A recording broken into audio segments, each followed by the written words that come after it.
gente de Bangladesh। ইংল্যান্ডকে আজকে সেমিফাইনালে হারিয়ে বাংলাদেশকে খুশি করতে চান আর্জেন্টিনার কোচ লিওনেল স্কলোনি। ইংল্যান্ডের বিপক্ষে আজ রাতের ম্যাচে মাঠে নামার আগে সংবাদ সম্মেলনে বাংলাদেশকে নিয়ে কি বললেন আর্জেন্টাইন মাস্টার মাইন্ড খ্যাত কোচ লিওনেল স্কলোনি, তাই জানবো ভিডিওতে।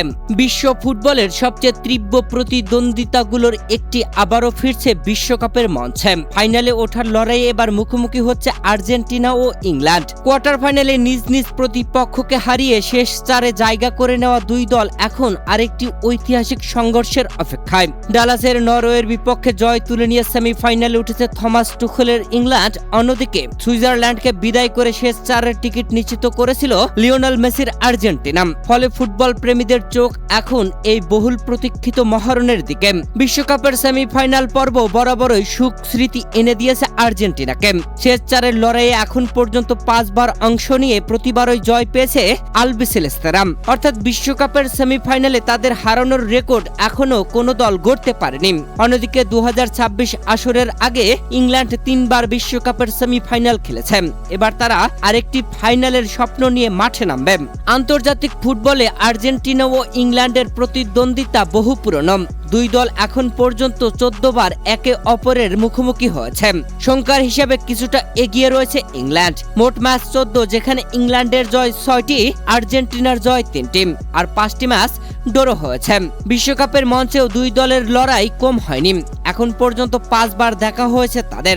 এখানেও জয়ের পাল্লা ইংল্যান্ডের দিকে সামান্য ভারী।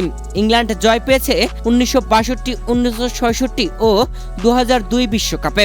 আর্জেন্টিনা জিতেছে 1986 ও 1998 বিশ্বকাপে।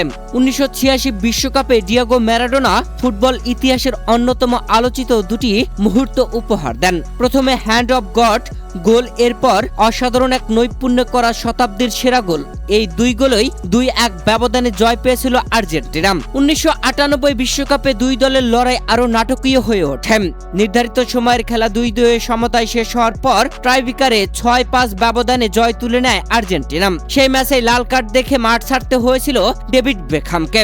2002 বিশ্বকাপে অবশ্য প্রতিশোধ নেয় ইংল্যান্ড।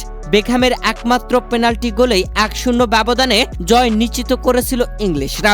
থমাস টুখেলের অধীনে ইংল্যান্ড বর্তমানে আক্রমণাত্মক ফুটবল খেলছে। দলের আক্রমণ ভাগে হ্যারি কেনের গোল করার দক্ষতা এবং জুড বেলিংহামের সৃজনশীলতা তাদের অন্যতম বড় শক্তি। অন্যদিকে লিওনেল স্কলোনির আর্জেন্টিনা আক্রমণ ও রক্ষণ দুই ক্ষেত্রেই ভারসাম্যপূর্ণ একটি দল। লিওনেল মেসি ও হুলিয়ান আলভারেজের আক্রমণ ভাগের সঙ্গে ক্রিস্টিয়ানো রোমেরোর নেতৃত্বাধীন রক্ষণ ভাগ দলটিকে আরো শক্তিশালী করেছে। বিশেষজ্ঞদের ধারণা, ম্যাচের শুরুতে দুই দলে সতর্ক কৌশল অবলম্বন করতে পারে, তাই গোলের সংখ্যা কম হওয়ার সম্ভাবনা রয়েছে। অনেক বিশ্লেষক মনে করছেন নির্ধারিত 90 মিনিটে ম্যাচের নিষ্পত্তি নাও হতে পারে এবং অতিরিক্ত সময়ে গড়াতে পারে ম্যাচ। তবে কিছু পূর্বাভাসে ইংল্যান্ডকে 1-0 ব্যবধানে জয়ী হওয়ার সম্ভাবনাও দেখানো হয়েছে।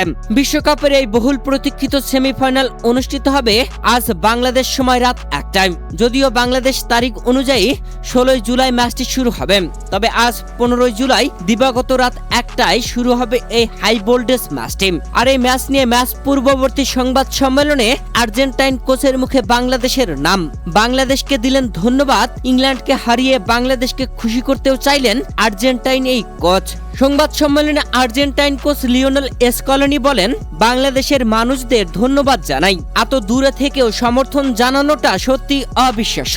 তাদের আরো একটি আনন্দ দিতে পারলে খুশি হব। এছাড়াও তিনি আরো বলেন, ফাইনালে ওঠার জন্য আমরা শেষ রক্ত বিন্দু পর্যন্ত লড়ব। আমার খেলোয়াড়েরা মাঠে নিজেদের শতভাগ দিয়েছে। ভালো ফুটবল খেলতে হবে। প্রিয় দর্শক, আপনাদের কি মনে হয়? প্রথম সেমিফাইনালে ফ্রান্সকে হারিয়ে স্পেন ফাইনালে জায়গা করে নিয়েছে। আর এই স্পেনের মুখোমুখি হতে পারবে কি আর্জেন্টিনা? ইংল্যান্ডকে হারিয়ে পারবে কি ফাইনালে জায়গা করে নিতে? জানাবেন কমেন্ট করে।